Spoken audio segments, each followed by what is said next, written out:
CBSEৰ 10ম মানৰ চূড়ান্ত পৰীক্ষাত উজ্জ্বলিল অপৰাজিতা ব্যাস। মঙলদৈৰ ইছলামপুৰৰ নিবাসী তথা ৰাজ্য চৰকাৰৰ বিত্ত বিভাগৰ বিষয়া বস্কি গোলাম মহম্মদ আৰু পাৰবিন চুলতানৰ কন্যা অপৰাজিতা ব্যাসে 97.6% নম্বৰ লাভ কৰি গৌৰৱ কঢ়িয়াই আনে। তেখেতৰ এই সাফল্যত মঙলদৈৰ বিভিন্ন দল সংগঠনে তেখেতৰ ঘৰলৈ গৈ অভিনন্দন জ্ঞাপন কৰে।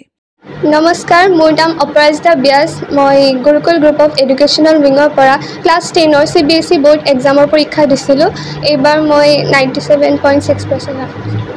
দৈনিক ৰেগুলাৰ পঢ়িছিলোঁ, বাট সময়টো সেনেকুৱাকৈ একো কৰি পঢ়া নাছিলোঁ। লাইক টাৰ্গেট আছিল, সেইটো হিচাপত পঢ়িছিলোঁ।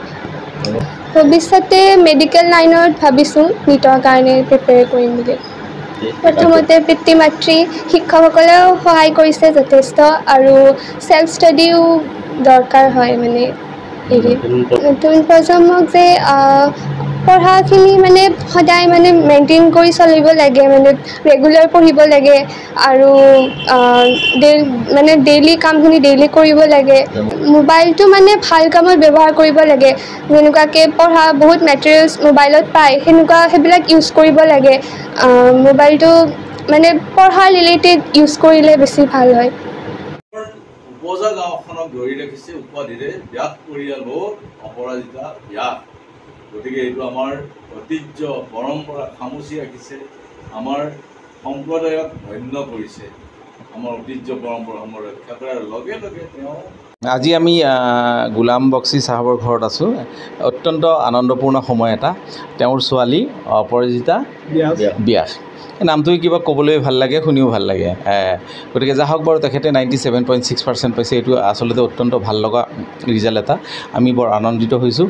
গতিকে আমি আশা কৰিছোঁ যে তেখেতে যাতে ভৱিষ্যতেও খুব ভাল মানুহ হৈ সমাজক সেৱা কৰিবৰ কাৰণে পাৰে, তাৰ কাৰণে ভগৱানৰ ওচৰত প্ৰাৰ্থনা কৰিছোঁ। আৰু পিতৃ মাতৃকো আমি ধন্যবাদ জনাইছোঁ। দুগৰাকী ইমান ব্যস্ত ব্যক্তি দুগৰাকী, এগৰাকীটো বিত্ত বিভাগৰ চাকৰিত মকৰল আছে। তেখেত ইতিমধ্যে কেইবাখনো জিলাত ট্ৰেজাৰী অফিচাৰ হিচাপে কাম কৰি গৈছে খুব সুন্দৰভাৱে। তেওঁৰ মাতৃও এগৰাকী চাকৰিয়াল। ইয়াৰ মাজতে ইমান ধুনীয়া এটা ৰিজাল্ট কৰিছে, তেওঁ নিজৰ দক্ষতাৰ কাৰণে কৰিব পাৰিছে।